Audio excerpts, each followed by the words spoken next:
একটা সময়ের কথা, এক কৃষক আর তার একমাত্র সঙ্গী একটা বিশাল সাদা গরু।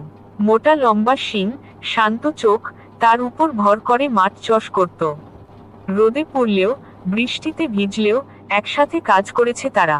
দিন শেষে কৃষক নিজের মতো করে নিজ হাতে গরুটিকে ধুয়ে দিত, গাছের নিচে বেঁধে ঘাস খাওয়াত। রাতে মাটিতে ঘুমানো গরুটির পাশে বসে নিজের হাতে বানাতো খাবার, যেন সন্তানের মতো আদর।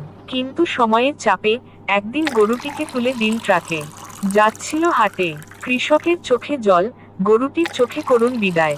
হাটে নতুন মালিকের হাতে গরুটি গেল, আর কৃষক একা ফিরে চলল। চাষের সেই মাঠ এখন নিঃশব্দ। এই গল্প শুধু এক গরু আর এক কৃষকের নয়, এটা বন্ধুত্ব, ভালোবাসা আর ত্যাগের গল্প।